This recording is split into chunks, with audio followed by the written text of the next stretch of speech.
Bapak izin sholat dulu ya Pak. Yoi.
Dua lima.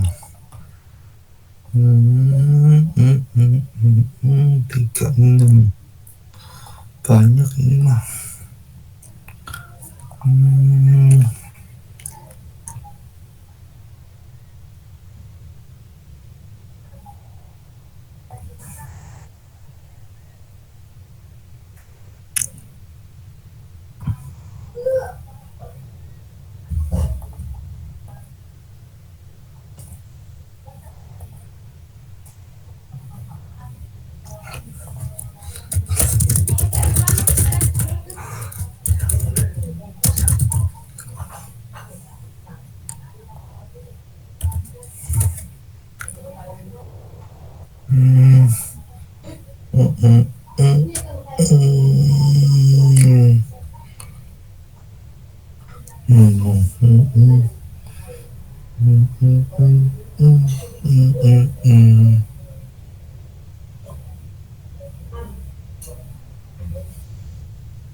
Ini 28.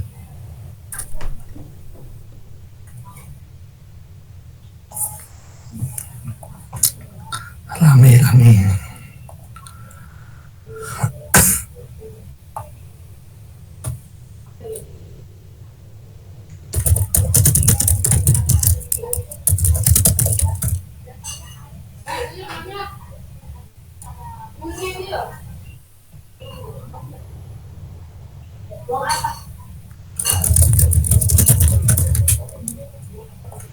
Assalamualaikum. Waalaikumsalam.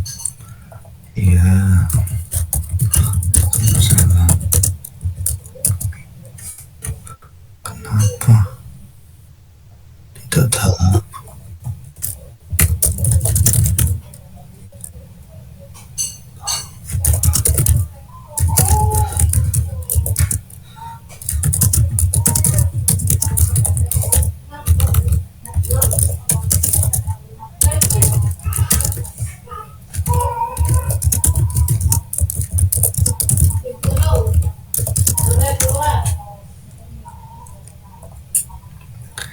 Tut, tut, tut, tut.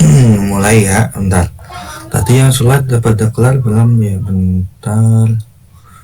Ini saya coba ulang. Ya, ini view dulu full screen. Set, set, set, set, set, set,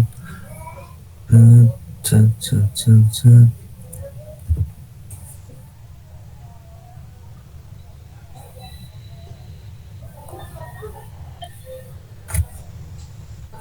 Mulai ya, biar cepat selesai. Pengen cepat selesai, aku pengen nggak cepat selesai. Betul Pak. Yoi. Tadi yang udah sholat dapat kelar belum tuh? Dianggap udah gitu ya, kita mulai ya. Oke. Bismillahirrahmanirrahim. Assalamualaikum warahmatullahi wabarakatuh. Waalaikumsalam warahmatullahi wabarakatuh. Waalaikumsalam warahmatullahi wabarakatuh.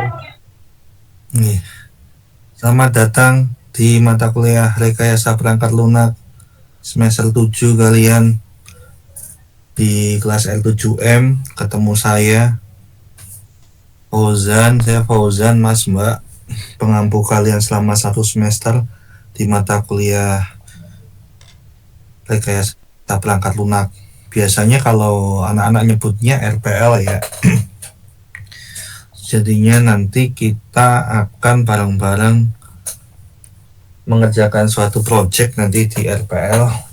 Saya kasih kisi-kisinya sekalian untuk melanjutkan perjuangan kalian di semester 8. Jadi bisa saya katakan RPL ini menjadi titik awal dalam pengerjaan tugas akhir.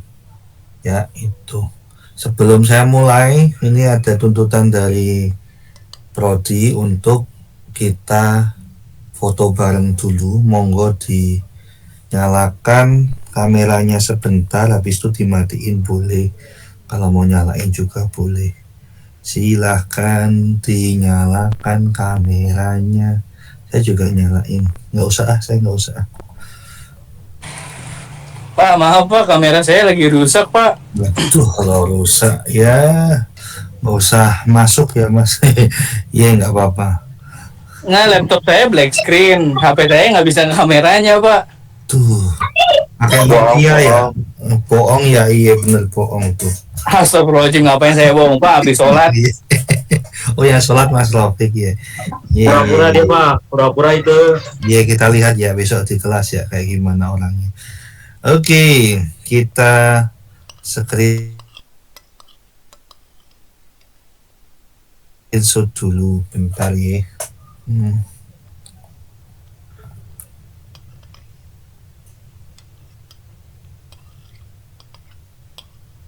Satu, dua, tiga, ceklik.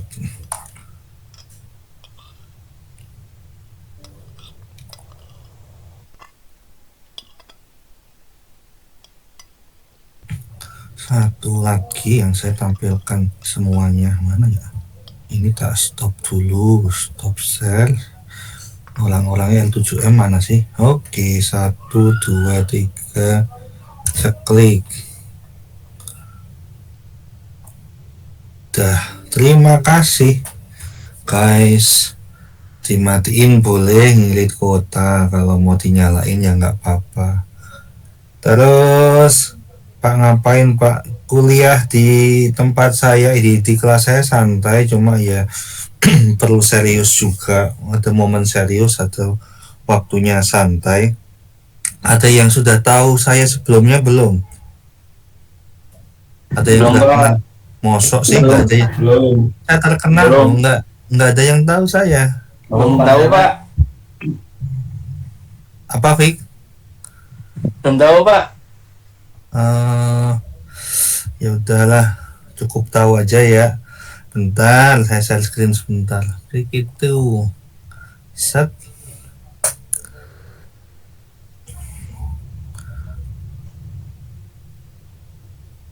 Ini saya mau kenalan dulu di sini. Nah ya, dari saya udah di plotting di RPL udah lama banget. Sejak saya masuk di 2019, saya selalu mendapatkan mata kuliah RPL. Kebetulan, waduh, ini saya bermasalah. Ntar saya sambil cerita sambil aktifin ini. Jadi untuk RPL, Mas Mbak, itu saya sudah di plotting sejak tahun 2019. Saya masuk di Unindra di tahun 2019. Habis itu plotting RPL nempel di saya dan teman-teman satu tim. Untuk mata kuliah RPL sendiri nanti outputnya adalah big project RPL yang nantinya teman-teman dituntut untuk mengerjakan bagian rancangan di ajuan judul tugas akhir. Jadi penamaan skripsi itu sudah nggak ada ya kalau di informatika, namanya sudah menjadi tugas akhir. Jadi jangan sampai salah kalau ngomongin skripsi itu udah nggak ada, adanya tugas akhir. Lah terus di RPL ngapain Pak? RPL nanti udah mulai nyusun judul Mas Mbak, judul untuk kalian lanjutkan di tugas akhir semester 8. Dan kondisinya kalian harus tuntas dulu mata kuliah yang lalu-lalu, jadi nggak ada yang ngulang. Contoh nih semester berapa ya, semester 7 semester ganjil atau semester genap ada yang ngulang. Nah itu tidak bisa lanjut untuk TA, jadi harus dituntaskan dulu. Cuma ketika yang ngulangnya di semester genap, besok kan TA-nya di semester genap tuh. Nah itu sekalian ngambil bisa. Jadi nanti ada proses untuk cek transkrip dari semester 1, 2, 3, 4, 5, 6, 7 untuk diajukan di semester 8 untuk pengajuan TA. Nah, TA itu dibantu di mata kuliah RPL. Jadi ceritanya seperti itu. Seperti yang kalian lakukan di KKP. KKP kalian dapat di semester Sekarang KKP ngambil semester sekarang ya, semester 7 ya? 7 Pak. Iya benar, itu ngambil Iya, dari Pak. mana? Ngambil dari visual. Visual kelompoknya nanti ngambilnya sama seperti kelompok visual. Jadi KKP nanti tidak ada pergantian anggota. Jadi ngambilnya dari mata kuliah pemrograman visual. Mau lu sendiri, mau lu berlima, maksimal ber8. Nanti akan dapat dosen pendamping. Oke, sebelum ke sono, saya kemarin dikontak sama ketua kelas. Ini si Zidan udah bisa masuk belum ya? Tahu.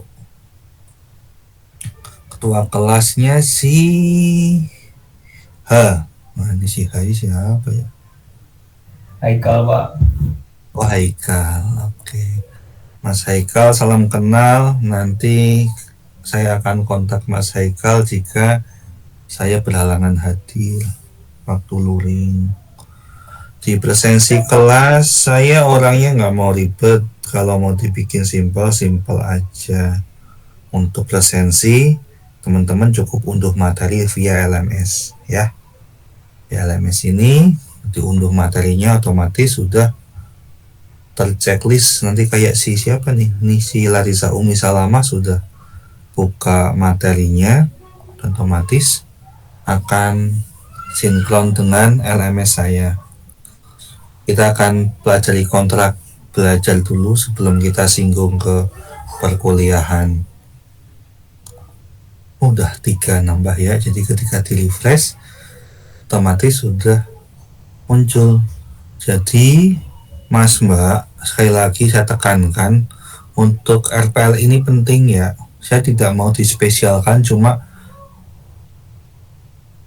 tahu-tahu mata kuliah ini udah spesial sendiri. Jadi emang saya diplot oleh prodi di mata kuliah yang emang ini ya, emang urgent di pemrograman visual dan di rekayasa perangkat lunak. Di semester genap kemarin saya dapat di pemrograman visual. Sekarang saya dapat yang rekayasa perangkat lunak. Dan memang udah diplotin seperti itu.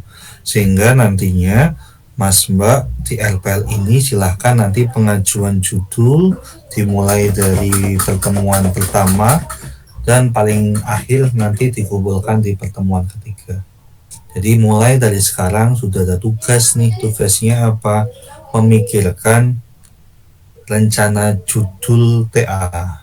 Nanti akan saya bantu untuk mengkondisikan supaya judulnya itu dalam strukturnya sudah cakep, lalu isinya sudah sesuai, dan kewenangan untuk meng-ACC atau boleh dilanjutkan tidaknya dalam proses pengerjaan TA itu diserahkan ke dosen pembimbing. Jadi kami hanya membantu untuk membuat kalian sudah siap dengan alat tempur kalian, yaitu pengajuan judul tugas akhir di mata kuliah RPL. Tuh. Oke, ini RPL. Terus saya mau ngomongin apa lagi ya ini. Saya ngajar di hari Kamis, Jumat, Sabtu. Kalau mau ngomong, kalau mau minta ACC, karena nanti kalian akan butuh saya di injury time, di pertemuan ke 12, 13, 14, 15 untuk proses ACC. Karena kalau tidak ada ACC dari saya, kalian nggak bisa melanjutkan ke jenjang TA. Karena di TA dibutuhkan untuk ACC dosen RPL dari cover dari project RPL ini. Saya ngajar di hari Kamis dari jam 12 hingga jam 5 untuk kelas RM sendiri, nanti sampai setengah 3, jam 12 sampai setengah 3. Lalu untuk mata kuliah di 2025-2026 ini kan kalian ada di semester 7 yang ini 7 ya, iya. Di sini RPL mata kuliah kita ada mata kuliah UPM ya, jadi nanti ada UTS plus UPM. Next ada juga KKP. KKP ini memang sudah diplotting di semester 7. Dulunya dia ada di sini nih. Jadi 2 tahun yang lalu tugas akhir itu anak-anak bikinnya bareng peserta KKP. Jadi tugas akhir sama KKP itu bareng pengerjaan semester 8, sehingga membuat membuat timelinenya agak sedikit kacau. Makanya sekarang plotting KKP dipindah ke semester 7. Dan LPL nanti akan bersinggungan dengan ini mata kuliah SPP, karena nanti di SPP sudah masuk belum Haikal dan teman-teman? SPP nggak dapat kan SPP? Dapat Pak. Siapa dosennya? Dosennya? Nggak tahu. Yaudah. Itu pokoknya kita akan bersinggungan dengan SPP, karena nanti di SPP akan ada beberapa teori-teori, metode-metode yang nantinya akan bisa kalian pelajari untuk di LPL. Ini juga nyambung ke penambangan data. Penambangan data ini juga bisa disinggungkan dengan LPL. Dan judul yang ada di PI ini juga bisa kita cek apakah bisa dilanjutkan ke LPL atau enggak. Nah, di PI kadang-kadang judulnya juga agak sedikit ngaco karena tidak sesuai dengan format dari LPL gitu. Lanjut. Format kuliah untuk kita ada di luring daring ya, di genapnya kita luring. Semoga nggak ada tanggal merah. Saya paling males kalau ada tanggal merah. Tanggal merah itu kita harus ganti. Dan ini kasuistik sesuai dengan kebutuhan. Artinya apa? Artinya dikondisikan dengan kondisinya. Cuma saya pengennya tetap masuk sih ini. Setidaknya cuma untuk discuss saja. Karena nanti kuliah kita kebanyakan teori, praktek, dan diskusi. Itu. Oke, itu terkait perkuliahan. Ada yang mau ditanyakan? Selesai nih kuliah.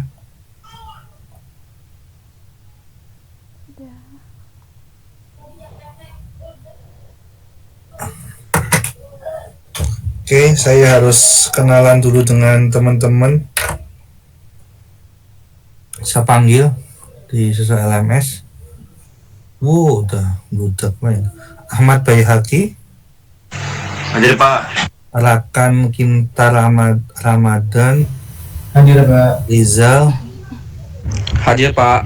Ahmad Ahlal, Hadir Pak. Nur, Rizal tadi itu ya? Ada Pak, hadir. Kok belum buka LMS? Iya Pak. Oh iya, tak centangin aja mas. Nur Rawiyah, Muhyiddin, Hadir Pak. Alfizi, Hadir Pak. Adam.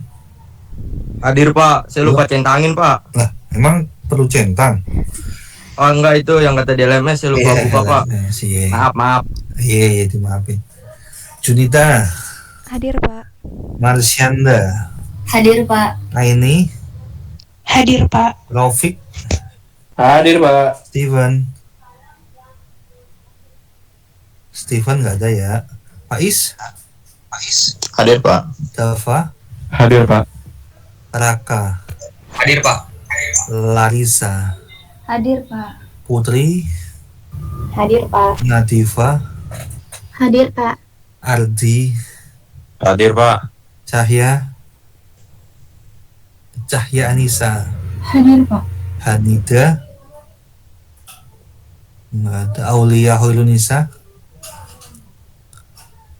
Riko, Yoga, Hadir Pak. Payat, Hadir Pak. Sultan, Egi, Hadir Pak. siapa tadi? Sultan hadir Pak. Sultan hadir ya. Zidan, Hadir Pak. nah bisa masuk. Dan terus Dimas, Hadir Pak. Lofi, Hadir Pak. Sapira, Hadir Pak. Ahmad Baihaqi, Hadir Pak. Gita, Hadir Pak. Helmi, Hadir Pak. ketuanya nggak mau buka LMS. Rizka, Hadir Pak. oke, Sep, udah, ada yang mau ditanyakan terkait perkuliahan hari ini? Kita cukupkan ya. Ada yang mau ditanyakan nggak? Loh, baru ada yang join. Udah. Saya minta tolong, ada teman-teman yang jadi tadi siapa ya? Saya random jadi meeting host tadi. Tolong dimasukin kalau ada yang mau masuk. Saya intro dulu. Intro ini close. Akan ada banyak pertanyaan setelah saya intro. Bentar. Introduction. Assalamualaikum Pak, maaf. Ya, Mbak. Siapa nih? Hanida Pak. Ya. Saya Ya Mbak. Pak. Nanti ya. Udah malas buka LMS, sebentar. Saya kenalan dulu. Oke, Mas Mbak, perkenalkan, nama saya Fauzan Natsir. Saya tinggal di Bogor. Saya lahir tahun 91. Terus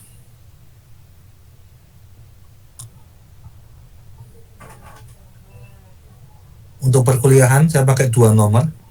Nomor yang atas ya, nomor yang atas sama nomor yang bawah. Nomor yang atas tuh khusus perkuliahan. Jadi kalau mau kontak-kontak, silahkan kontak yang paling atas, yang gambarnya benang warna-warni, itu untuk kontak. Kalau yang bawah ini biasanya kalau kalian keplot dengan saya di dosen pembimbing TA atau dosen pembimbing KKP, bisa pakai nomor yang paling bawah. Saya lulus 2013 di Solo. Basic saya sistem informasi enterprise. Di 2019 saya lulus S2 di digital forensik di Jogja, Universitas Islam Indonesia. Kepakaran saya di forensik sebagai praktisi, dua gelar yang tidak saya sematkan yaitu CIH sama JFI. Saya sudah ngajar dari tahun 2013. Dengan logat saya yang medok, kelihatannya kan sudah tahu saya orang Jawa, karena saya memang biasa ngajar di Jogja, di Solo, cuma kebetulan nyasar aja di Jakarta sehingga sudah berhome base di Unindra. Saya juga sekarang juga masih aktif untuk kerja di luar juga, di project manager di salah satu perusahaan yang bergerak di bidang ERP. Kesibukan saya selain dosen ya, saya trainer dan asesor di BPPTIK, Kemenkominfo di daerah mana ya, Jababeka, dengan skema junior web developer, junior office operator, dan junior cyber security. Selain itu saya juga aktif di beberapa jurnal seperti jurnal saya lebih eksis di luar, saya nggak suka menonjolkan diri di dalam karena lebih enak kalau saya punya rekanan di luar kampus. Ini Zedrum di daerah Jawa Timur, JNKTI di Aceh, Abdi ini di daerah mana itu saya lupa, Hasanah nih di Solo, dan beberapa section editor juga. Saya juga selain sebagai project manager, saya juga biasa project ya. Jadi nanti saya biasanya meng-hire teman-teman mahasiswa karena nanti lebih banyak penelitian yang saya bisa kaitkan dengan perkuliahan. Saya untuk semester ini bisa kalian temu di Kamis, Jumat, dan Sabtu. Kamis seperti yang saya katakan tadi dari jam 12 hingga jam 5, Jumat dari jam habis Jumatan sampai jam malam jam 9, dan Sabtu siang sampai sore. Role play di kelas saya, ngomongin luring nih. Kalau bisa datang sebelum saya masuk kelas. Saya biasanya masuk kelas, biasanya memang menelatkan diri. Jadi emang nggak jam 12 masuk, biasanya jam 12 lebih 5 biasanya saya sudah datang nih. Telat 1,5 jam saya anggap nggak hadir. Percuma, karena saya juga kuliah paling lama kalau kuliah itu 1,5 jam. Dari 2,5 jam ya. Kita kan kuliah dari jam 12 sampai setengah 3. Paling setengah 2 itu pun udah sambil kita discuss. Dilarang makan di kelas, minum silahkan, monggo. Kalau makan mending di luar dulu, di luar kelas dulu, selesaikan makan. Nanti boleh minum di kelas. Berpakaian rapi, sopan, dan sesuai aturan. Nah ini, kita kan udah dimudahkan daring nih. Kalau bisa luring masuk ya, Mas Mbak ya di kelas saya. Karena emang diskusi itu lebih asik ketika tatap muka. Saya lebih enjoy dengan tatap muka. Kalau di total luringnya selama 1 semester itu cuma 5-6 kali. Kalau 2 kali cuma luring, ya saya anggap nggak lulus walaupun daringnya selalu masuk. Ya, jadi luring pastikan lebih dari 50% jatah luring masuk kelas. Harus on cam ketika dipanggil, tidak respon, tidak hadir. Ini sesuai mood. Kalau mood saya jelek biasanya saya gitu. Cuma kalau mood saya baik, ya mau on cam mau enggak terserah lah, bebas.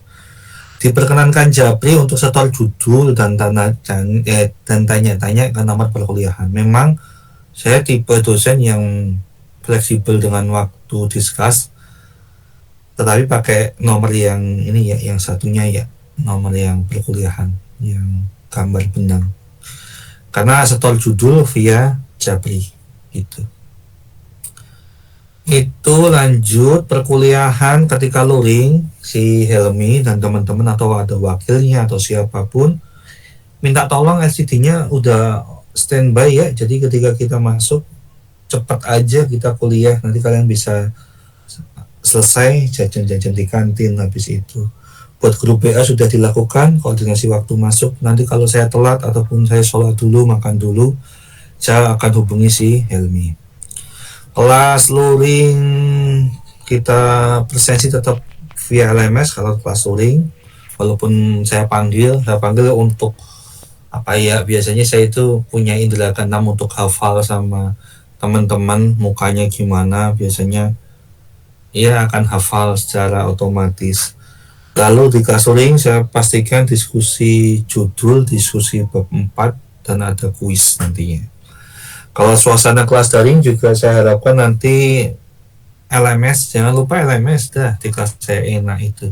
Karena di beberapa kelas yang lain LMS nggak kepake, ada yang pakai G-Form, ada yang kuliah daring harus dipanggil, harus on cam, harus selalu inilah. Kalau saya simpel, kamu mau masuk kelas daring, mau masuk kelas luring, bebas. Karena udah gede ya, saya nggak mau ngatur anak-anak, karena aturan saya bikin sesimpel mungkin. Diskusi yang kondusif, hadir secara daring walaupun sebentar. Karena nanti yang akan rugi bukan saya, tetapi Mas dan Mbak. Karena saya juga sebisa mungkin akan memadatkan materi supaya kalian juga nggak terlalu capek dengan kuliah, karena lebih enak capek diskusi daripada capek mendengarkan teori. Next, penilaian standar. Saya biasanya kasih kuis dadakan, tugas itu hanya satu, yaitu project RPL, cuma akan ada checking progress ya. Jadi nanti teman-teman itu di mata kuliah RPL itu disuruh bikin bab 4. Bab 4-nya si tugas akhir. Jadi kalau tugasnya nggak dikerjakan ya wis, saya juga nggak bisa ngapa-ngapain kan, karena itu kan balik lagi ke Mas dan Mbak. Kuis, kehadiran, UTS atau UAP biasanya luring kalau di RPL sesuai kebijakan ya. Soalnya juga sudah saya siapkan untuk UTS, UPM juga sudah siap. Untuk UPM biasanya saya nilainya mix antara UPM dan big project, atau nanti saat di kelas saya akan bahas komposisi ini, karena ini kemarin komposisinya saya sedikit ubah karena big project masuknya ke tugas. Jadi di sini akan mundur jadi 40%, tugasnya jadi 30%, sama kayak UAS. Seperti yang saya katakan, teman-teman di mata kuliah RPL mau nggak mau harus nyicil mikir bab 4. Bab 4 tuh yang ini. Seperti ini ya. Dan penyelesaian pembahasan algoritma dan pemodelan perangkat lunak. Saya concern mata kuliah RPL itu di poin C, cuma poin A dan B perlu kita kerjakan. Dah itu aja sih. Kalau mau download bisa di sini. Selesai. Ada yang mau ditanyakan? Tanyalah.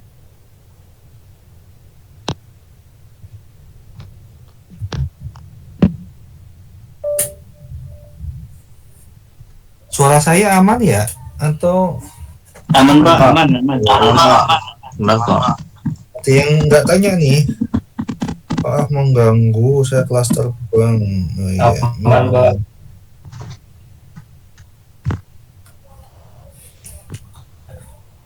Belum Pak. Ngomongin project.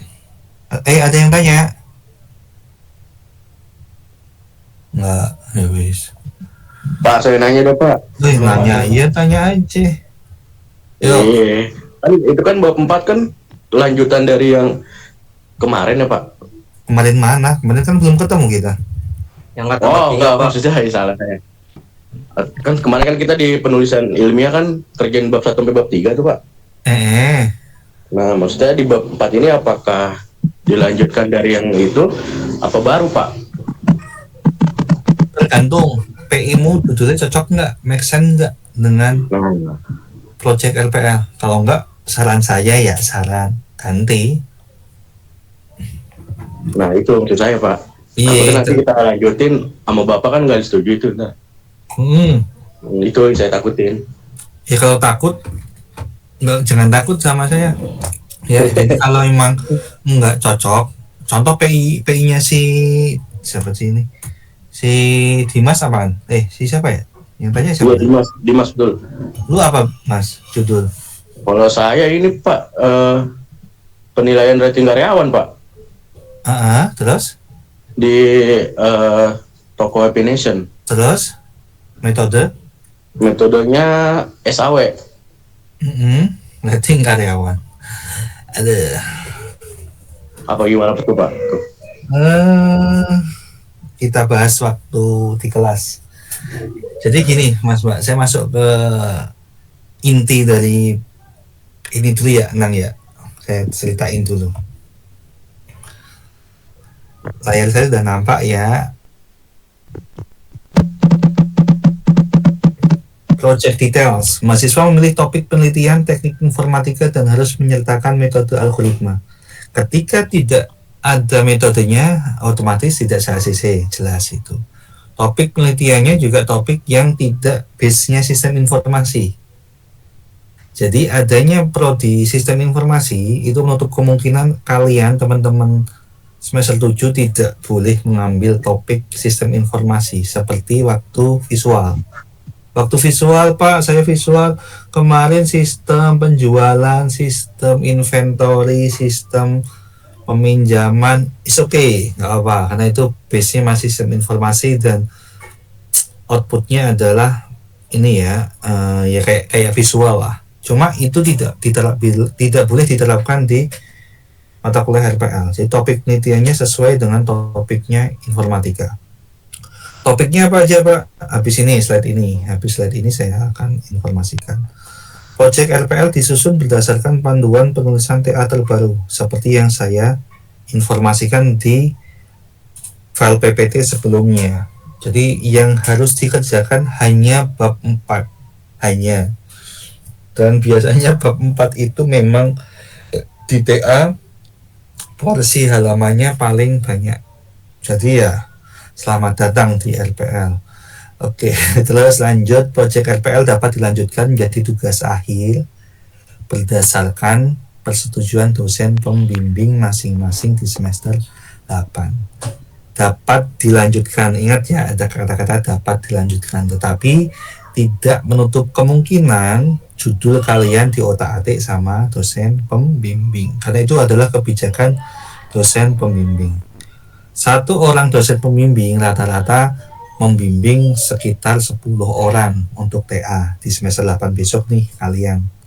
Nah, nggak lucu dosen RPL akan 100% membimbing satu kelas, apalagi saya dapat 6 kelas, rata-rata 35, ya bayangin wae masuk saya akan bimbing sebanyak itu, nggak akan mungkin. Makanya saya akan menerapkan satu prinsip bahwa apa yang kalian kerjakan insya Allah benar. Jadi belum tentu 100% benar, karena saya harus ngecek satu kelas RM aja 35. Nggak lucu saya seharian ngecekin perancangan sistem kalian. Jadinya nanti judul yang kalian akan ajukan saya insya Allah bisa dikatakan 80% diterima oleh dosen pembimbing, tergantung dari personnya, dari masing-masing kaliannya. Karena yang namanya tugas akhir itu latar belakang masalahnya harus jelas. Jangan sekali-kali mengada-ngada masalah. Kalau saya di kampus yang lain ketika menguji sidang proposal itu kayak gini nih. Nah, jadi kita ngajuin bab 1 dulu, lalu masalahnya apa, solusinya apa, dah itu. Jadi kelihatan banget ketika mahasiswa mengada-ngada masalah. Jadi masalahnya emang nggak ada, cuma diada-adain lah, itu kelihatan banget. Jadi sekali lagi pikirin dengan cara apa, nanti saya ajarin juga bagaimana mencari topik yang mirip, mencari topik yang bisa kemungkinan diajari oleh Pak Fauzan. Poin keempat, project RPL harus berupa perancangan perangkat lunak. Jadi project yang nanti kita kerjakan, big project RPL ini, kita nggak masuk sampai implementasi aplikasi. Jadi hanya perancangan saja. Perancangannya karena concern di RPL hanya di perancangan diagram. Jadi kita nggak mikirin aplikasi. Cuma ada cumanya. Kalau sampai aplikasi ya alhamdulillah. Jadi nanti pastikan setiap kita ada diskusi, selipkan pertanyaan, Pak, menurut Bapak ini kira-kira judul saya diterima nggak ya sama dosen pembimbing gitu. Ya, karena saya nggak akan tanya itu, karena akan ada momen dengan teman-teman L7M kita akan diskusi 4 mata. Saya akan panggil satu persatu secara luring biasanya untuk ngobrolin lu jadinya ngambil masalah apa Mas, Mbak gitu. Atau judulnya apa, kenapa mau ambil judul ini, kenapa di objek ini kamu ambil judul ini, kenapa. Nah itu nanti kalian harus sudah kuat dengan jawaban-jawaban itu. Kalau kalian dengan saya ada kuat, insya Allah dengan pembimbing akan di ACC. Lalu perancangan yang akan digunakan kita base-nya adalah pakai UML atau Unified Modeling Language. Artinya apa? Nanti kita akan membahas di pertemuan yang ke-5 misalnya. Kita udah langsung masuk materi itu. Topik penelitian yang akan di ACC oleh kami selaku ini sama ya, satu angkatan semester 7 topiknya bisa seperti ini. Yang pertama ada di topik network dan web security, ada kriptografi, stekanografi, banyak. Ada juga apa tuh namanya, digital forensik juga bisa, keamanan juga boleh. Nanti kita coba breakdown lagi.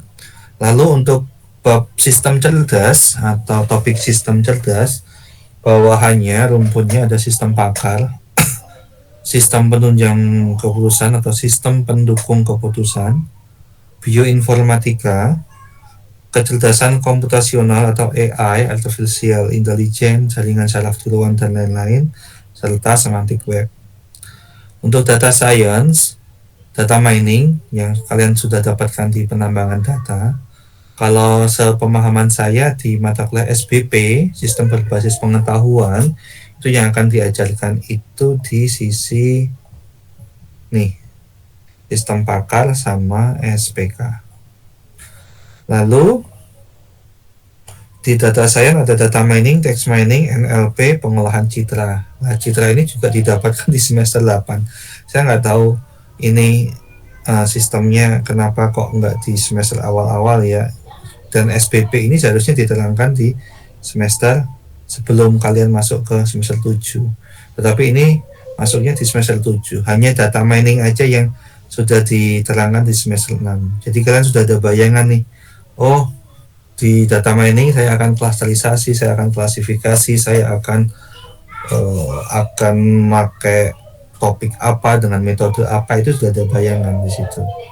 Lalu ada juga AI yang ini juga bisa ke machine learning, robotik, otomatisasi sistem, IoT, lu bisa pakai Arduino, bisa pakai Notenjo, ESP62833 boleh. Ini lebih ke elektro, cuma enggak ini juga teman-teman informatika mempelajari topik-topik tersebut. Topik penelitian di atas, beberapa bidang di teknik informatika diperbolehkan juga yang tidak tertera di ini selama masih dalam lingkup teknik informatika ya. Contoh judul SPK penilaian kesehatan tanah dengan SAW, sistem pakar pencernaan manusia pakai CF atau sitotentif vektor, penentuan jarak terdekat pakai algoritma Gilidi, lalu sistem pakar penyakit gigi pakai FC atau forward chaining, pengelompokan minat dengan implementasi jaringan saraf tiruan, atau juga Naive Bayes untuk klasifikasi ya, untuk data mining ya berarti ya. Ada juga sentimen analisis pakai Naive Bayes sama SVM atau support vektor mesin. Nih, timeline. Pengumpulan big project diserahkan ke saya H-1 sebelum UPM. Sedangkan judul diserahkan ke saya di pertemuan ketiga. Kita ketemu genep ya. Saya kasih kelonggaran deh, pertemuan keempat. Jadi waktu kita luring kedua masih boleh untuk pengajuan judul. Lalu kita akan mempelajari ada 7 diagram. Makanya saya bilang concern di mana? Di LPL itu hanya di sini nih seharusnya. Dan saya itu sebenarnya udah usul ke Prodi bahwa ini harusnya lepas dari apa ya, dari LPL, karena topik penelitian ini kan tergantung dari mahasiswa ya. Teman-teman itu nyamannya di mana? Nyamannya ketika mau topik sistem pakar. Oh Pak, Pak Fauzan, saya punya rekanan atau punya teman atau om atau siapa di dokter gigi nih. Jadi nanti saya mau ngajuin sistem pakar penyakit gigi di mana ya, di dokter gigi siapa gitu. Pak, saya karena gini Mas Mbak, 2 tahun terakhir ini SPK itu sangat memvariasi. Bisa dikatakan 80% teman-teman, 75% teman-teman mengajukannya SPK. Dan yang SPK seperti yang Danang bilang, Pak saya tadi ngajuin judul pakai SAW apa ya, karyawan apa gitu. Nah itu kemungkinan akan saya tutup. Jadi tidak ada lagi judul yang kontennya terkait karyawan terbaik, siswa terbaik. Nah itu nggak boleh lagi. Karena apa? Udah jadi kacang itu, jadi kacang goreng di kakak-kakak tingkat, karena udah banyak banget. Hampir nanti kita bisa cek, saya punya database dari 3 tahun terakhir untuk ajuan dari RPL untuk dilanjutkan ke TA. Itu yang topiknya pakai SAW dan karyawan terbaik itu hampir ya 70-80% gitu. Oke, lanjut. Jadi concern kita itu pembuatan diagram, ada 7 use case, kelas diagram, activity diagram, sequence diagram, object diagram, state machine diagram, dan deployment diagram. Diagram ini harus dibuat di RPL karena nanti akan dipertanggungjawabkan di TA. Karena isi dari bab 4 itu salah satu perancangannya yang harus ada, yaitu di use case, kelas, activity, dan sequence. Loh Pak, ini kok enggak? Ya ini kita harus pelajari juga karena ini masuk dari LPS. Cuma yang wajib ada adalah 4 ini. Jadi mau nggak mau, suka tidak suka, kalian harus paham. Ketika nanti ada sedikit geser untuk Pak topik saya ganti, nah kalian nggak bingung mengganti untuk perancangan diagramnya gitu. Dan big project terakhir ya ini ya, harus ditandatangani oleh pengampu oleh saya di akhir pertemuan LPL sebagai syarat untuk melanjutkan ke pengusulan TA gitu. Nanti akan saya ACC biasanya. Ini tadi sudah, ini untuk non reguler. Selesai. Seharusnya setelah ada materi ini banyak yang akan tanya seharusnya. Coba kita buka diskusi. Monggo Mas Mbak L7M. Mas, saya mau nanya Pak. Itu Yo, Mas. untuk big project dikumpulinnya hard copy apa soft copy Pak? Alah, itu bisa diatur ntar. Saya biasanya hard copy. Cuma untuk diskusi saya lebih nyaman pakai soft file. Makanya saya menyediakan satu tempat di sini nih buat ngumpulin jurnal yang relevan, big project, dan file draw.io. Ini linknya memang belum saya buat karena saya masih belum belum sempat bikin itu. Saya tunjukin ya LPL yang tahun lalu, LPL 2024 L71 sama ini nih kita cek nih. Jadi setiap kelas itu sudah ada foldernya sendiri-sendiri.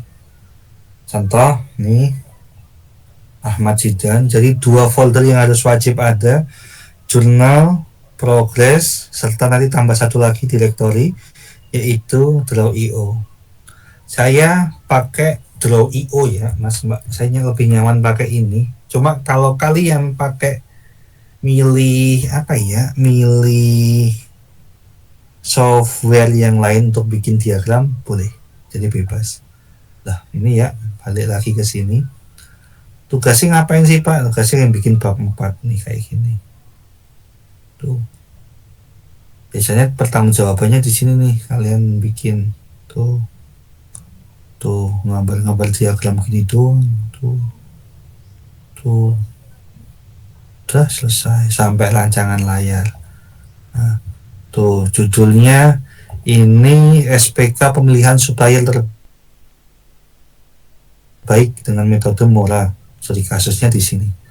Kalau sudah, biasanya di akhir-akhir pertemuan, di pertemuan terakhir, tadi di kelas R1 ya, itu saya kasih folder baru yaitu namanya ACC. Nih. Jadi si Jidan tadi sudah saya ACC. Bentuknya kayak gini. Tuh. Nah, ACC Project RPL atas nama Ahmad Zidan, saya ACC no revision. Kalau bisa yang ini ya nih, semua sama. Ketika ada revisi saya biasanya akan tulis juga masih ada revisi. Revisinya apa? Ya saya tuliskan di sini. Tuh. Jadi agak sedikit berat di mata kuliah RPL karena kalian harus mengajukan judul dulu ke saya.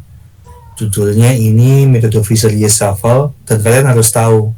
Biar tahu gimana Pak? Biar tahu carilah jurnal yang banyak, minimal 5. Untuk apa ya? Untuk contoh saya ke siapa ya? Cewek Nadia. Ini Neto itu dia bab 4-nya judulnya SPK apa ya? SPK karyawan terbaik. Kalau tahun lalu masih oke. Di kafe apa menggunakan SAW. Ini ya rata-rata halamannya 38 halaman, 30-50 halaman untuk pengerjaan bab 4. Oh, saya punya objek di sini. Dan di sana saya kerja nih atau apa nih, atau temanku kerja di sono, cari yang artikel yang mirip.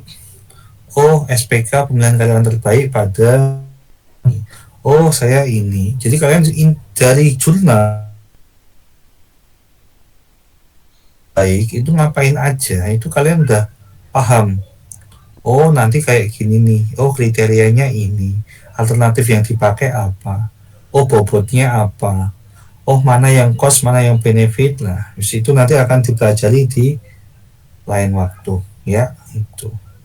Dan ingat, saya di sini nggak ngajarin metodenya, saya ngajarin algoritmanya, ngajarin diagramnya doang lah. Kalau saya ngajarin semua metode lah, saya bisa koit nanti ya. Saya nggak ada beban untuk ngajarin itu. Jadi untuk tugas pertama yang saya bukan tugas sih, mau dikerjain monggo, kalau enggak juga nggak apa-apa. Karena baik lagi seperti yang saya katakan. Saya modelnya dosennya santai, cuma kalau emang nggak ngerjain ya wis, kosong kan otomatis gitu aja. Jadi cari jurnal yang mendukung ide kalian dalam membuat judul. Jadinya kayak gini nih. Saya tunjukin, zaman dulu masih ada nggak ya chat-chatnya ya? Udah hilang. Pak, saya minta ACC gitu coba.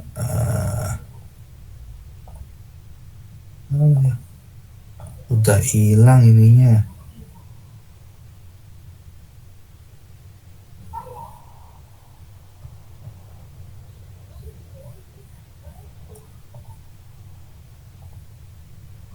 Udahlah pokoknya itu. Baik Pak, terima kasih Pak. Saya ngajuin judul ini. Nah biasanya ini masih pemrograman visual.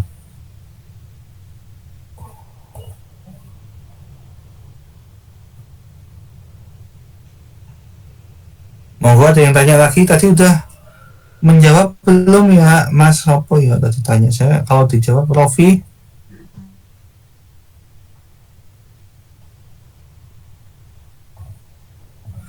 Wah, kau. Udah Pak, cukup Pak. Oke. Next. Lah, diem lagi. Pusing ya? Jadi beban ya? Ya emang jadi beban kalian. Dan nanti jadi beban saya juga. Ya, jadi emang ya dinikmatin aja. Masih panjang perjalanan kita nanti. Pak, kalau nyarinya di mana? Cari di sekolah, lebih enak cari sekolah. Tuh. Saya punya apa ya? Ya kayak tadi, sistem pakar. Saya punya tante dokter gigi, sistem pakar penyakit sakit gigi, ya. Penyakit gigi. Metodenya apa ya yang pas ya? Tanya aja di sini. Oh pakai knife bias, oh pakai CBR, oh pakai forward chaining. Ini apaan sih? Nah, apaan sih itu seharusnya buka. Nih buka set. Oh ini buka. Oh, pakainya Android dan toolsnya mau pakai apa? Mau base-nya web, mau base-nya Java, mau base-nya Android, bebas. Dan saya nggak peduli itu, dan jangan disiratkan di judul kayak gini nih, Pak saya bla bla bla bla bla berbasis webnya ini nggak usah dipakai dah, biar aman. Lu mau pakai web Java, desktop, Android, atur dah, itu nanti urusan kalian gitu. Paham ya? Iya Pak, paham Pak. Tuh, mana aplikasinya ya? Ini aplikasinya kayak gini nih. Zoomnya mana sih? Zoom itu. Tuh, oh keren nih aplikasi nih.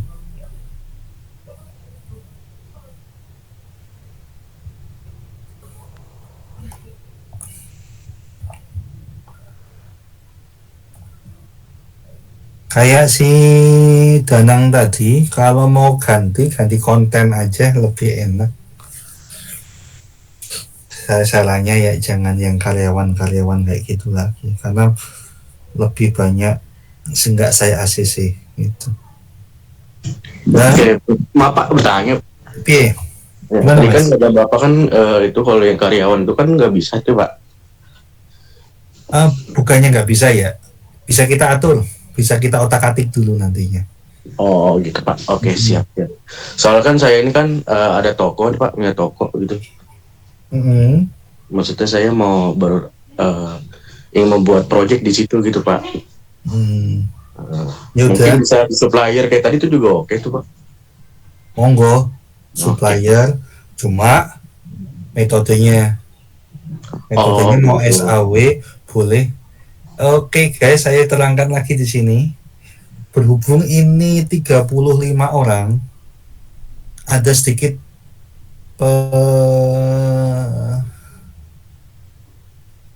apa ya namanya, pembatasan. Metode SAW hanya boleh 4, banyaknya 4 ya, selebihnya itu ganti metode. Jadi maksimal metode yang diambil dalam satu kelas SAW-nya bolehnya 4. Contoh tahun lalu ya 2024, Pak saya ngajuin ini, Pak saya ngajuin ini. Oh nggak boleh karena udah ada yang SAW-nya udah full. Jadi nanti akan ada informasi bahwa oh SAW udah tutup, udah close, karena memang udah banyak ya. Mana ya?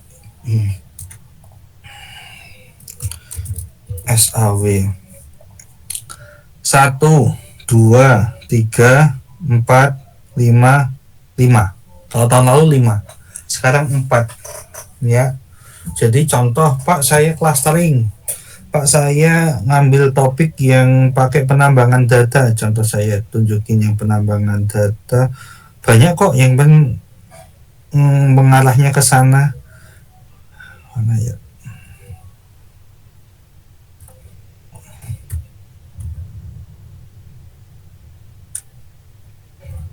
Ini kebanyakan SPK, sistem pakar, bebas ya.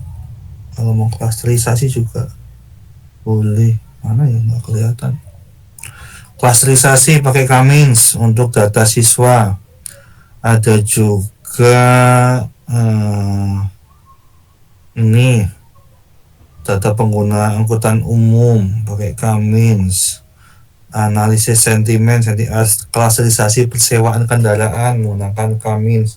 Jadi caranya kalau bisa ya sudah ada objeknya. Karena apa? Karena nanti di mana ya? Di TA nanti akan ada surat penelitian. Surat penelitian itu ini contoh punya siapa ya? Ya, yang lengkap itu ambil di scan tugas akhir PDF. Ini skripsi 148 file nih punya bimbingan saya. Jadi nanti ada surat asistensi, ada surat penelitian kayak gini. Jadi surat keterangan bahwa kalian benar-benar lagi TA di sono. Itu. Nanti suratnya dari si Dava pakai yang mana ya? Yusi kali. Ya, saya sambil ini ada yang mau bertanya lagi? Tanyalah. Ini banyak anak-anak RPL yang tahun lalu pembimbingnya saya, jadi saya nggak perlu ngecek lagi. Enak.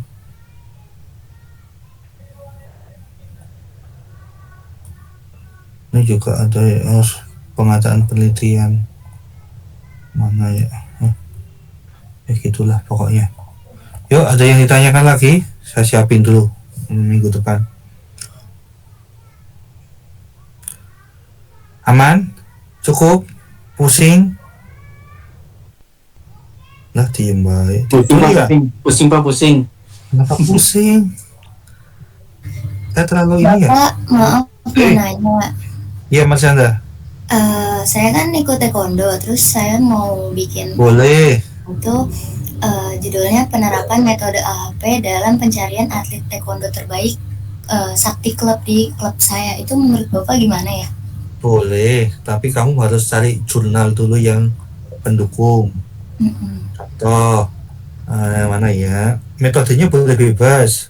Tadi kan saya nyontohinnya dokter gigi ya, dia pakai SHP, SPK cari atlet ya, pencarian atlet. Jadi atlet nggak harus taekwondo.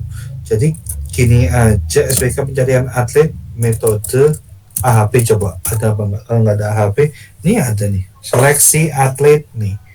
Ya wis kumplin aja nih, menentukan calon perwakilan atlet.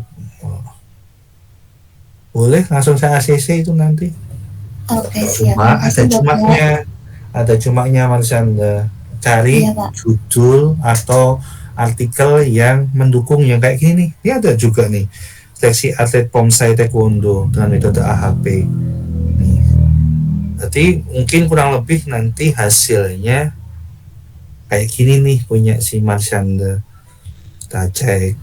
Oke, siap. Makasih Bapak. Tinggal diunduh. Iya Mbak. Sama nih SPK. Kalau kalian nggak tanya-tanya ya saya bakal diem baik. Tanya ini gini tuh apa ya, ini Pomsai. Saya juga dulu taekwondo. cuma sampai hijau doang. Nih nilai ini, nilainya gini. Bobot kriteria kalau pakai AHP sama ya, AHP cepet-cepetan. Besok ketika kita ketemu, ketika saya open discuss, silahkan maju kita ngobrol itu. Nah ini diunduh, disiapin, kumpulin sebanyak-banyaknya. Nanti ketika saya tanya, paham nih, kayak Marsanda tadi, kenapa kok harus ada seleksi ya? Kita kan ketika di klub kan harus mencari yang layak Pak, untuk kalau ini kan seleksi atlet ya, untuk mungkin dilanjutkan ke mana, ke perlombaan mungkin ya. Nah, itu harus dicek Pak, gini-gini lah, itu cakep, berarti dia udah mateng nih. Terus AHP-nya kenapa pakai AHP? Karena AHP gini Pak. Nah, saya pengen tahu dari sisi kalian seperti apa. Ketika saya contoh nih, Marsanda tadi udah oke, tinggal nanti kita otak-atik aja kata struktur kata-katanya, cari kata-kata yang baik. Kalian kan ada ChatGPT ini juga. Saya juga kadang-kadang juga pakai ChatGPT ketika saya pakai Perplexity yang berbayar. Jadi ketika ini cari aja di sini. Oh, tadi si Danang siapa ya, si Lofi ya, bikinin judul dengan topik informatika atau data mining mungkin, atau data mining di objek toko apa ya tadi ya, toko kelompok Happy Nation. Iya, maksudnya toko apa ya? Oh. Kayak gitu ya jawabannya, kayak gitu. Toko baju Pak, toko ini kan. Oh, kalau saya toko vape Pak. Toko vape, vape yang bagus ya. Kita coba. Ya wes, tinggal cari. Cuma apa yang ketika nih udah muncul, ketika ada judul di AI, pastikan di Scholar ada contoh mana ya yang cakep. Menurut saya kita pakai algoritma ini, a priori ini cakep, pola pembelian konsumen lah. Kayak gini jangan judulnya cakep doang, lu bisa ngerjain enggak lah, kan fokusnya di situ. Ketika judul cakep lu nggak bisa ngerjain ya sama aja bohong. Nih banyak vape. Jadi di sana akan memberikan rekomendasi. Oh, vape yang saya nggak begitu paham terkait ini, aroma ininya apa, atau pola penjualannya seperti apa. Itu juga ketika banyak baca, kalian akan tahu pola pembelian konsumen di toko vape apa. Ya segitulah. Itu ya. Siapa tadi yang ini? Cari-cari dulu. Siap Pak, siap. Oke, next ada yang mau tanya? Discuss? Udah jam 1 aja. Bapak berarti harus nyari ini ya, jurnalnya ya Pak, yang buat sesuai buat ini apa proyeknya. Ketika Rofik udah ada pikiran apa? Pengen apa? Bisnis coba, bisnis. Iya. Proyek bisnis pecel lele misal Pak. Pecel lele. Yang pecel lele mau diapain? Contohnya jelaskan Dimas tadi kan. Gimana sistem apa? Sistemnya itu sistem distribusi mungkin ya. Ke restoran gitu. Distribusi restoran. Saya juga bingung Pak. Nggak bingung, aku bingung apalagi saya. Sistem distribusi. Sebenarnya saya punya senjata, cuma nggak saya keluarin di pekan depan aja. Jadi ada beberapa topik yang sudah saya bantu bikinkan, kayak deteksi, peramalan. Contoh pecel lele kan mesti butuh bahan baku kan. Betul Pak. Kamu harus otaknya harus muter nih. Oh, pecel lele mau yang di ininya apa, pembeliannya atau mungkin bahan bakunya. Ketika bahan baku yang cepat habis apa? gitu. Misal Contoh iya. pecel, contoh lele, ayam, atau mungkin dari sisi banyaknya apa ya yang harus dibeli. Contoh yang cepat habis ayam, berarti kita nyetok ayamnya yang lebih banyak pasteurisasi, kan itu juga bisa diklasifikasikan. Paham nggak? Paham, Pak.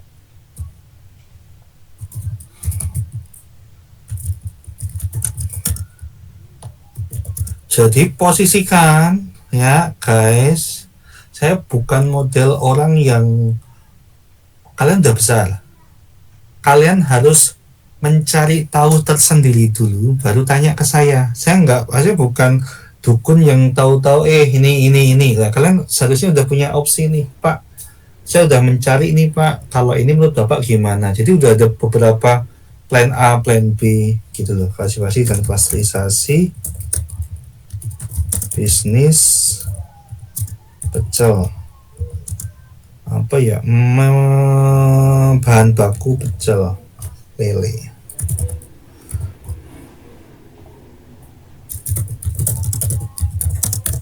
Nggak ada nih.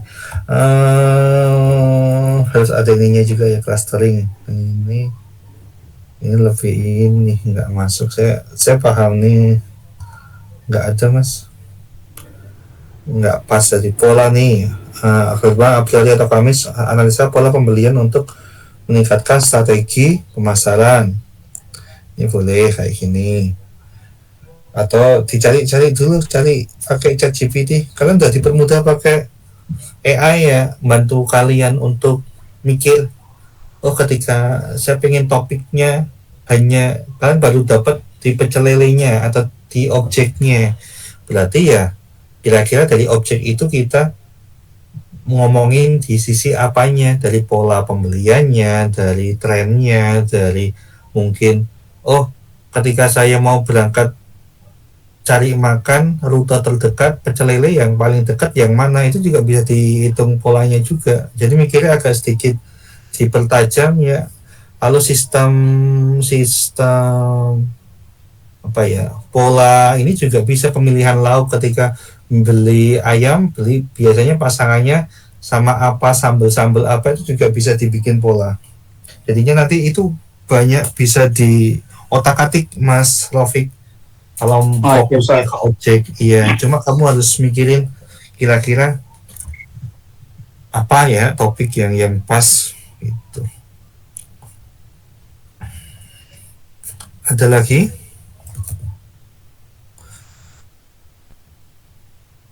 Ini topik ini nanti objek pecel lele.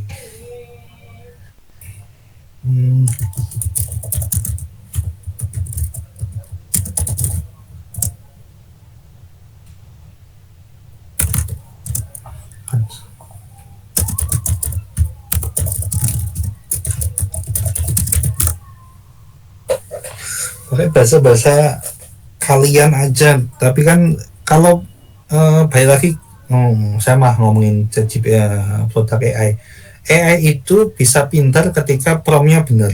Itu aja ya. Ada regresi nih, prediksi, ini ada juga nih ada juga sistem rekomendasi menu pecel lele Mas Taufik. Ada juga pengelolaan pegawai karyawan pakai SPK nih nanti. Nih ada teman tuh. Tinggal pinter-pinteran aja. Cuma ada cumanya juga.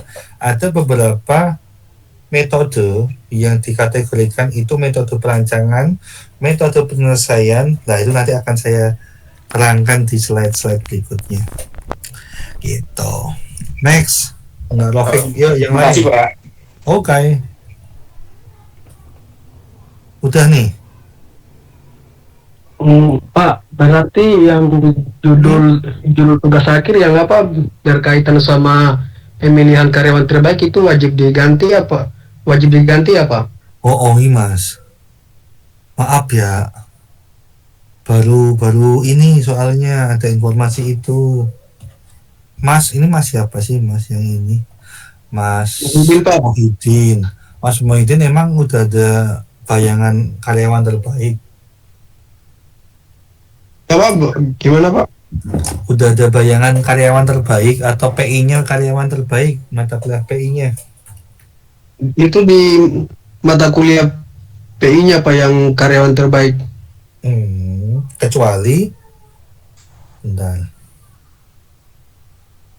Coba saya tanyakan dulu ya, karyawan terbaik cuma nggak pakai SAW boleh nggak? Karena ada beberapa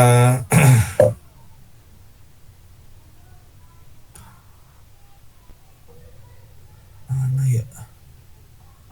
Ini 2024 ya, 2025. Ada beberapa topik, contoh tadi kan karyawan terbaik SAW udah nggak boleh. Kecuali kalau karyawan terbaik pakai metode yang lain mungkin masih oke lah. Coba saya. Berarti kalau karyawan terbaik metode AHP gimana Pak? Sama, yang saya kasih warna kuning ini itu adalah yang sudah banyak diajukan. SAW Topsis AHP. Kalaupun mau pakai yang itu, tidak boleh pakai 3 metode ini. Gitu, Mas.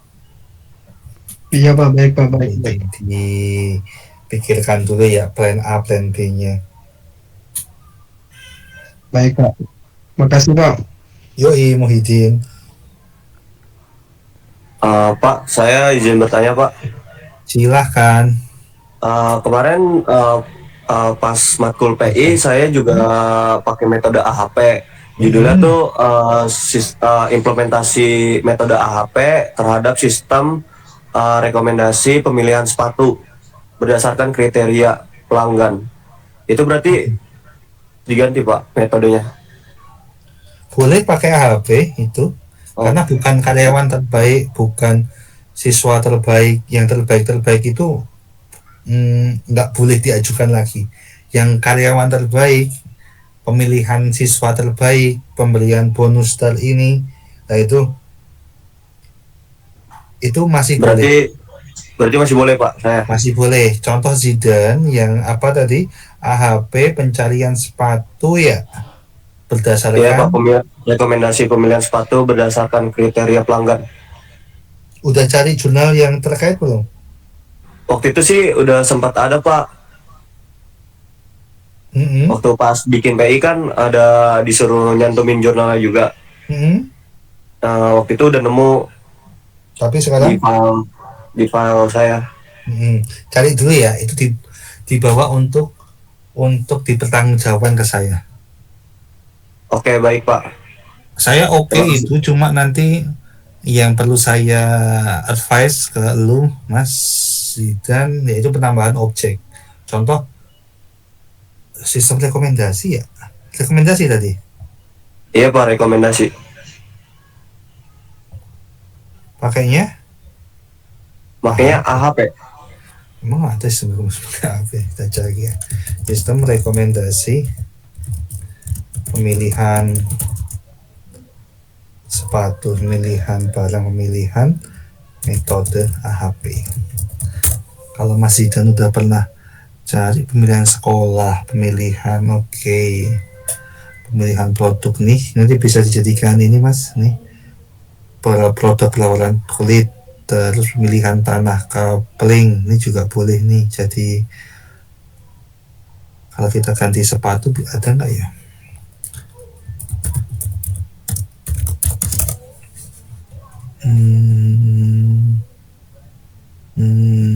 Pemilihan karyawan teruntuk toko sepatu, pemilihan supplier pada ini menggunakan pemilihan sepatu futsal. Pemilihan sepatu futsal boleh Mas. Yang penting kamu harus jelas mau ngapain. SPK pemilihan fashion sepatu. Rekomendasi ya? Iya Pak, rekomendasi. Pemilihan sepatu. Yang penting kamu tahu kenapa ambil judul itu. Kita obrolkan waktu ketemu ya, Hisap ya. Oke, baik Pak. Sepatu arahnya yang saya bayangin, ada suatu sekolah yang memang mewajibkan sepatunya ini hanya ada beberapa merek lah, itu mungkin bisa dijadikan rekomendasi gitu. Jadi ada objek penelitiannya nanti dan atau makanya kamu harus benar-benar breakdown, mencari hal yang pas lah untuk judulmu itu nanti. Itu ya, Zidan ya. Oke, Kita Pak. bahas next. Ada lagi?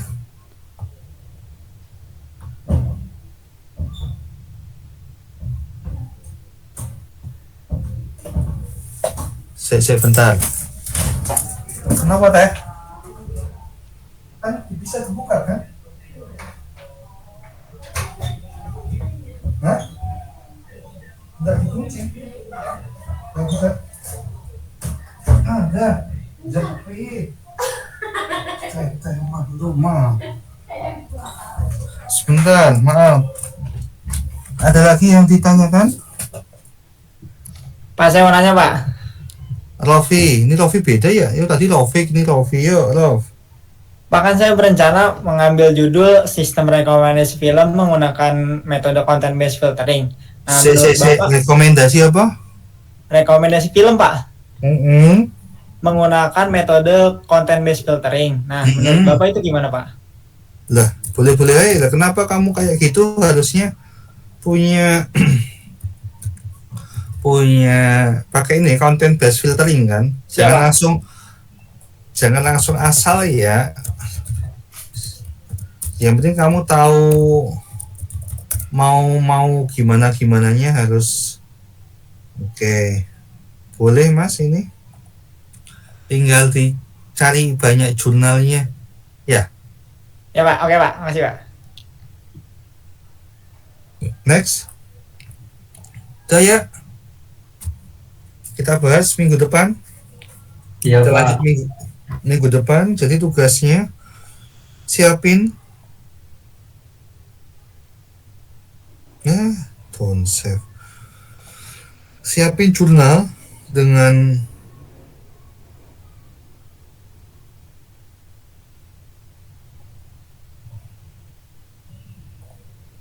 minimal 5 yang mendukung.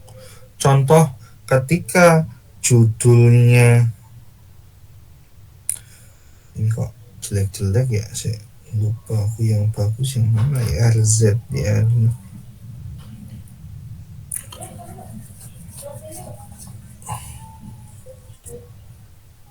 Judulnya contoh nih, sistem pakar penyakit kulit pakai certainty vector di Puskeswan Depok.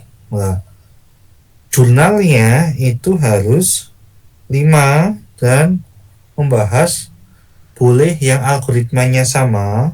Ini contoh penyakit kulit pada kucing atau penyakit ini sama pakai CF. Ini nemu banyak banget nih CF penyakit kucing. Boleh yang sama boleh ya. Boleh yang beda metode boleh, beda penyakitnya pun juga boleh. Jadi banyak-banyak cari jurnal supaya kalian paham ketika ketemu saya. Itu. Nanti tugas akan saya detailkan di grup. Tugasnya apa aja. Dan saya taruh di deskripsi grup. Saya bikin draft dulu nanti. Oke guys. Paham? Mau materi enggak? Materi ya, dikit ya.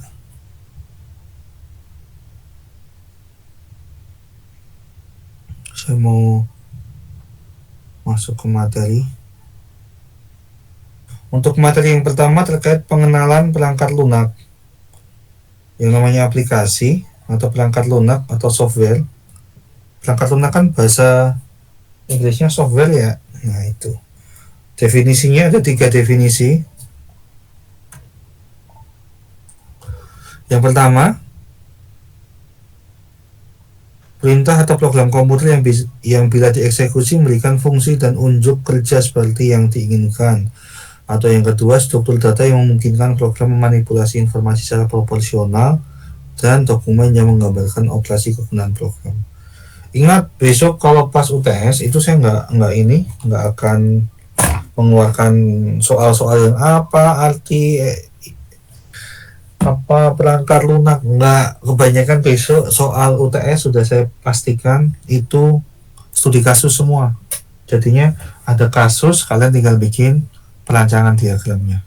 Ini hanya untuk intro aja, introduction, bahwa kalian nantinya ketika membuat suatu perangkat lunak di TA harus bisa, harus sendiri, dan harus apa ya, bisa dikatakan mau dibantuin teman, mau dibantuin siapa, kalian harus paham ya. Tapi itu tergantung juga dengan pembimbing.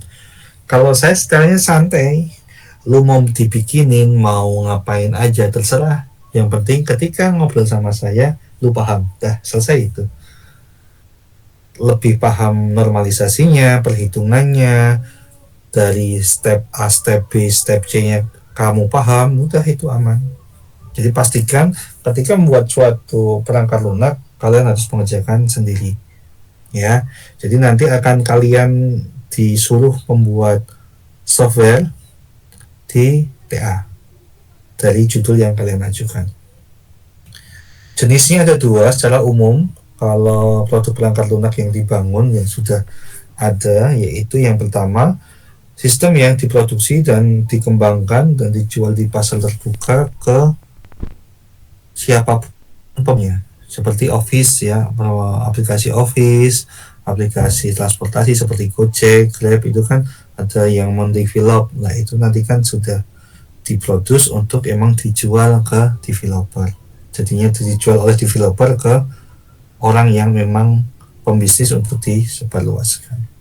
Lalu pesanan, sistem yang memang dikhususkan dan dipesan oleh seorang pelanggan dan sesuai dengan keinginan dari pelanggan tersebut, seperti M-Banking. Contoh yang paling simpel, bank-bank daerah ya, seperti BJB, Bank Jawa Barat, itu kan memang punya suatu sistem ya. Sistemnya kan itu mesti beli, dia mendevelop atau meng-hire seseorang untuk membuat aplikasi mobilenya. Nah itu adalah produk perangkat lunak dari sisi pesanan, seperti M-Banking, Sika. Kalian tahu ya, kayak LMS, kayak kalau di kami ada LMS, ada Sika. Nah itu kan sebenarnya bisa dijadikan satu tuh, nggak usah banyak sistem. Nah jeleknya Unida itu, jadi kita terlalu banyak meng-hire orang. Seharusnya satu sistem bisa merangkul semua, kayak Sika, LMS itu kan jadi satu, lebih rapi seharusnya. Cuma itu udah terjadi juga, nggak apa-apa.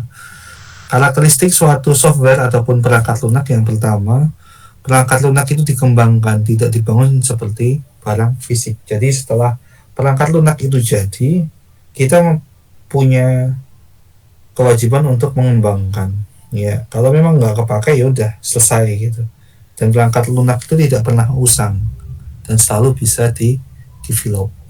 Dan harus ada satu manual book yang digunakan untuk pembelajaran dari seorang develop satu ke develop yang lain. Artinya apa? Contoh, saya seorang project manager. Saya punya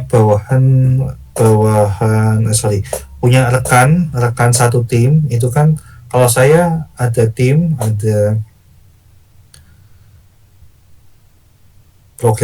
programmernya juga ada 4 programmer, yang web base, Android base, iOS base, lalu ada juga yang semuanya bisa, ada juga QA, quality and assurance, ada juga yang designer. Jadi emang porsinya masing-masing. Dan seorang programmer ketika membuat suatu program, dia mesti punya suatu, kayak di GitHub ya, dia punya satu textbook, satu manual book, yang nantinya ketika ada sesuatu yang tidak diinginkan, seperti programmer saya mundur, nah itu ada dokumentasinya lengkap, jadinya bisa dikembangkan. Lalu evolusi perangkat lunak di sini sudah terjadi di sejarah ya, ini ya, dari sejarah yang pertama orientasi batch tahun 50-an, tahun 70-80 sudah pakai database, perangkat kelas sudah mulai muncul dengan biaya yang lebih murah, bisa dilakukan secara real time dan lain-lain. Sedangkan kita kondisi yang sekarang sudah banyak perkembangan yang lebih wow gitu. Dan ya mohon maaf, saya mengkategorikan di kampus kita untuk untuk update teorinya, update keilmuannya kurang update ya, karena kita seharusnya udah pakai machine learning, udah harus ngomongin ngomong big data, ngomongin yang lain. Cuma kita masih pakai metode-metode yang masih jadul seperti expert system atau sistem pakar, jaringan pun juga masih jarang yang pakai, IoT pun juga yang masih sederhana banget. Sedangkan kalau kita lihat TA atau tugas akhir dari kampus lain itu sudah bervariatif topik yang diajukan. Untuk tipe-tipe perangkat lunak, yang pertama ada sistem software, di mana sistem software ini melayani semua program-program ya, seperti sistem operasi Windows, Linux, dan yang lain-lain. Ada juga real-time software, di mana real-time software ini memonitoring semua kejadian ya, misalnya program untuk controlling dan yang lain-lain. Ada juga business software. Di sini business software yang digunakan atau diciptakan untuk payroll, contoh kayak point of sales, nah itu termasuk, atau sistem informasi manajemen itu termasuk ke business software. Lalu yang keempat, engineering dan scientific software. Jadi software yang memang diciptakan khusus di bidang tertentu. Di bidang kedokteran ada sistem ketika deteksi hamil, itu ada USG, sama 4G dan yang lain-lain. Nah itu emang scientific software, jadi emang diciptakan untuk keilmuan tertentu. Yang kelima ada embedded system yang berkaitan dengan IoT. Biasanya di sini pakai beberapa sistem perangkat yang dia membutuhkan sinyal, biasanya embedded software. Lalu ada juga PC software, software yang biasanya dipakai di suatu PC, di suatu personal komputer ya. Jadi kayak beberapa aplikasi Spotify, aplikasi yang harus diinstal, WinRAR dan apapun itu, Adobe Illustrator dan yang lain-lain itu masuk ke dalam PC software. Selanjutnya ada web-based software. Web-based software ini suatu software yang memang diciptakan bisa dijalankan dalam suatu web. Namanya kayaknya istilahnya adalah web-based software. Banyak anak-anak yang menanyakan, mohon maaf Pak, boleh nggak TA besok kita pakainya web? Boleh, tapi ada perkataan statement dari dosen yang lain yang katanya nggak boleh. Makanya untuk lebih aman, saya menyimpulkan untuk tugas ajuan big project, judul big project RPL, jangan mencantumkan dengan berbasis website, berbasis Java, berbasis Android, jangan kasih itu ya. Pesan saya itu ke teman-teman L7M supaya kita aman. Artinya apa? Ketika pembimbing ketika nanya kenapa pakai CI, kenapa pakai framework, contoh pakai Golang, pakai apa ya, terserah kalian ya. Saya lebih enak pakai Golang juga. Beberapa aplikasi yang Java ataupun apa ya, omongkan aja sekalian, karena ini lebih bisa diakses Pak, bisa dipanggil gini-gini. Kalau pakai Java kan ya hanya pada device tertentu Pak. Nah itu harus matang juga tools yang nantinya akan kalian build up untuk TA. Lalu juga yang terakhir ada AI.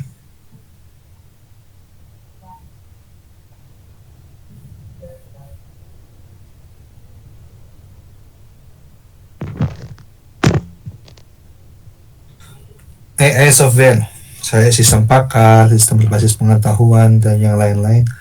Saya lebih enjoy sih kalau ada yang ngajukan game ya, tapi balik lagi ke ini ya, ke masing-masing mahasiswa punya kapabilitas untuk ke situ atau enggak. Kan kayak gitu kan, TA kan harusnya kalau dapat pembimbing saya insya Allah lulus tepat waktu, karena memang biasanya lulus tepat waktu. Yang tidak tepat waktu biasanya ada case tertentu. Kalau lulus tepat waktu ya otomatis kalian harus emang timeline-nya harus jelas. Jadi semester 8 itu kuliah hanya 2 dan kalian sisanya adalah bimbingan serta pengerjaan TA. Harusnya lulus tepat waktu. Saya doakan R7M nanti lancar semuanya sampai akhir ya, sampai ketemu saya di tahun depan tuh kondisinya udah Eskom ya. Jangan sampai semester 9 ketemu saya masih belum Eskom. Harusnya semester 8 selesai ya teman-teman LM ya. Lalu harga perangkat lunak itu memang lebih mahal daripada hardware, daripada si software lebih mahal daripada hardware, jelas. Karena software kan biasanya kita kalau dapat pesanan itu ya tergantung kita negosiasi. Lu ada duit berapa, kita bisa ngasihnya ini. Atau ketika lu minta aplikasi, kayak contoh terakhir kemarin tim manajer saya, tim PM saya, jadi di PT yang saya sebutkan tadi itu ada beberapa tim, dan kebetulan terakhir kita deal salah satu perusahaan pupuk itu kita bikin 3 aplikasi, 3 apps ERP semua, tapi bisa diakses di iOS, macOS sama di Android, dan itu kita minta di angka 300 hingga 400, saya lupa itu. Jadi kita kayak negosiasi. Memang kalau beli hardware-nya nggak semahal harga software-nya, karena memang software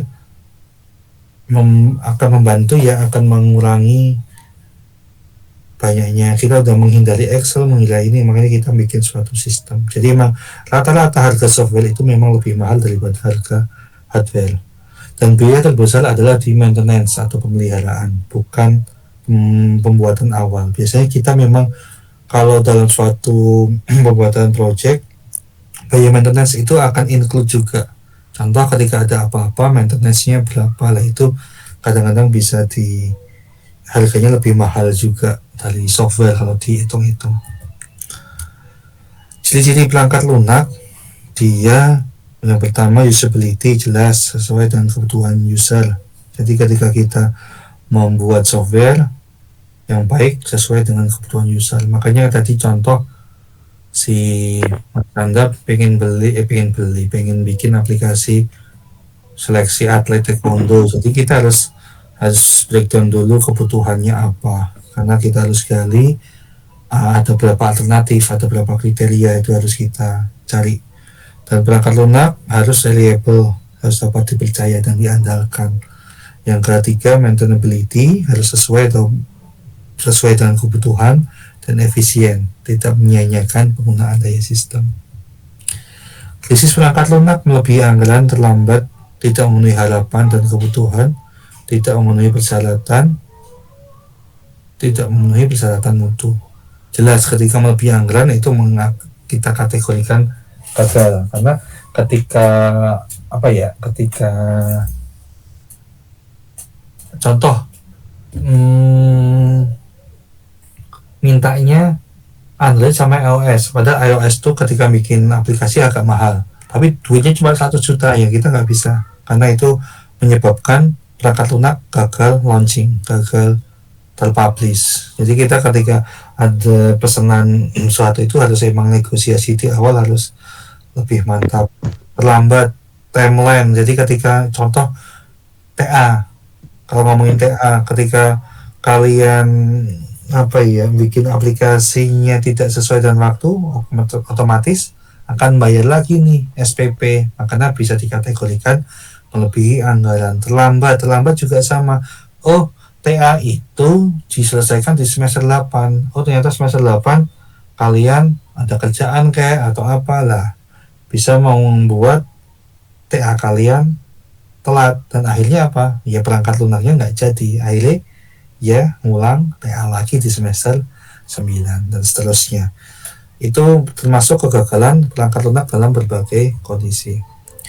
Ini contoh kegagalan perangkat lunak yang fatal di tahun 88. Ada suatu case pesawat Airbus jatuh karena memang salah menyalakan sistem tracking software-nya hingga bisa tertembak.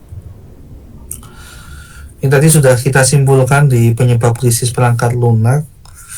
Kebutuhan softwarenya tidak cocok, biaya proyeknya sedikit diremehkan, perencanaan proyek tidak realistis, kualitas software sulit untuk ditentukan, didesain dan dibangun, kemajuan pembangunan sulit untuk dilihat, desainnya mengubah persyaratan, standarnya tidak digunakan.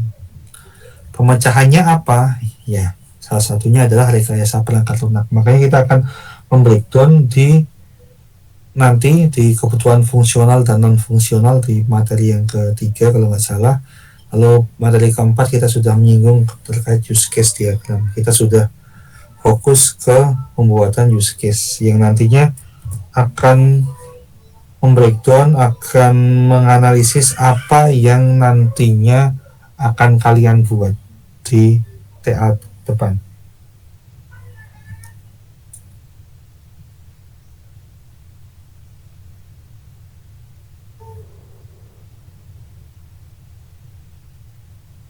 Oke, tugasnya buat judul yang bisa Anda ajukan. Ini masih salah, mohon maaf, saya harus ganti dulu sesuai dengan ajuan skripsi. Kayaknya tugas akhir selesai. Udahlah, apalagi habis ini kuliah apa guys? Tidur ya, enak tidur siang-siang nih, cuacanya juga mendung-mendung kelam. Ya hujan Pak. Ya Mas, sorry apa? Iya hujan. Riset operasional Pak. RO ada, RO hitung-hitungan pula ada. LM nih saya kasih materi hari ini sedikit. Lah kok nggak bisa? Ada yang mau ditanyakan lagi guys? Ada waktu sekitar 45 menit untuk tidur kalau nggak ada yang tanya. Udah jelas tugasnya? Jelas Pak. Oke. Jangan sedih ya, jangan nggak enak ketemu Pak Fauzan lah. Emang kayak gini adanya ya, saya nggak bisa ngapa-ngapain. Kalau udah ini tadi materinya perlu di-share nggak ya, panduan big project ini.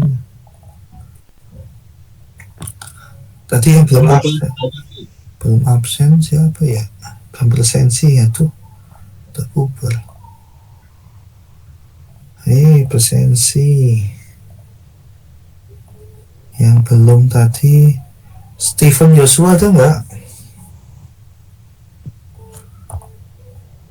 Hanida ya tadi ya, Hanida Lutfia sama Yoga, Riko. Bapak Hanida hadir Pak. Iya Riko. Iya Pak. Ya Hanida udah. Riko sama Joshua. Riko hadir Pak. Oh Riko hadir. Oke, si ini emang jarang hadir Helmi, si siapa ki si Stephen Joshua. Ya udah nggak usah dipikirin. Oke, presensi sudah. Terus ini tak save dulu big projectnya. Save as. Sorry salah. Kalau nggak ada pertanyaan, nanti saya yang perlu di-share apa aja ya tadi ya. Ini perlu di-share nggak usah ya di atas. Share aja Pak di grup. Kalau saya nggak mau, ayo. Ya hak Bapak. Iya, terus ngambek enggak ya? Bentar saya share. Bentar sih, salah ini nggak usah. Push, saya save file, save as. Yang kenalan tadi perlu nggak usah ya.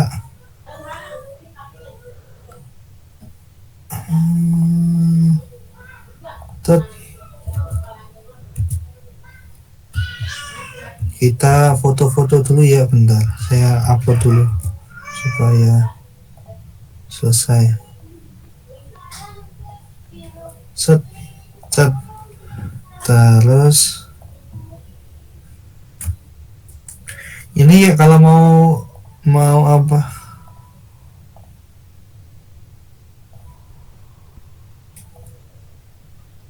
Mau cek linknya ada di sini ya, intro Frozen. Klik yang ini ya guys, nanti nih klik, nanti muncul di mana tuh.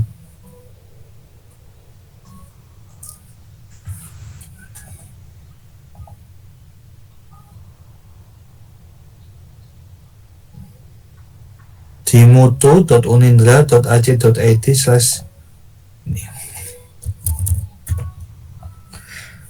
cari ininya, cari di sini buku panduan penulisan tugas akhir. Sini udah lengkap, kalian boleh baca-baca. Formatnya gimana, ada 94 halaman. Oke, sebelum kita akhiri, kita foto dulu.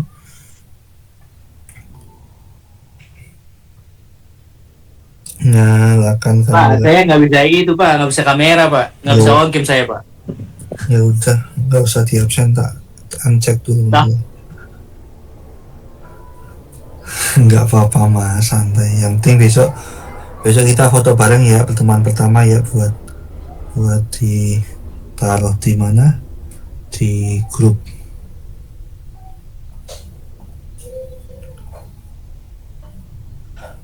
Hari gini kameranya nggak bisa, HP juga nggak bisa. Ya nggak nyalain kamera, ngulang tahun depan, langsung tak kasih nilai T dari sekarang tuh kan. Kayak gitu langsung. Waduh, jangan Pak, bahaya itu. Kan hak saya. Ikutan foto Pak. Oh iya, berarti saya ngulang. Ikutan foto juga Pak. Saya ngulang aja tahun depan lah. Ya, parah sih Pak.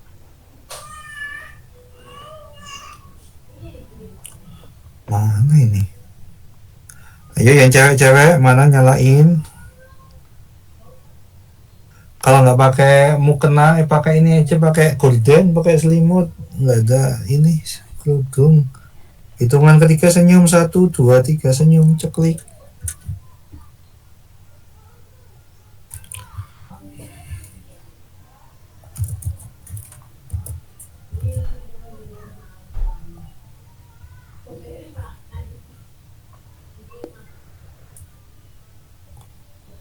Udah belum Pak? Oh udah mas. Terima kasih. Oke, terima kasih teman-teman L7M. Berarti saya lanjut ke kelas berikutnya. Matur suwun. Ingat, ketemu di minggu depan ya, dalam keadaan yang sehat, harapan saya. Minggu depan jam 12 ya, habis sholat ya. Nanti saya sholat dulu jam 12 baru masuk kelas. Makasih teman-teman L7M, semoga apa yang kita pelajari bermanfaat. Mohon maaf ya kalau saya banyak ngomong, banyak salah-salah kata. Jangan terlalu sepaneng kalau sama saya. Kita lihat keenjoyan L7M di kelas RPL di minggu depan. Matur suwun, jangan lupa makan siang. Bila taufik wal hidayah, wassalamualaikum warahmatullahi wabarakatuh. Terima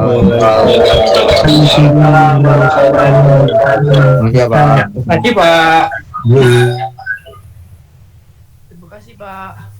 Yoi.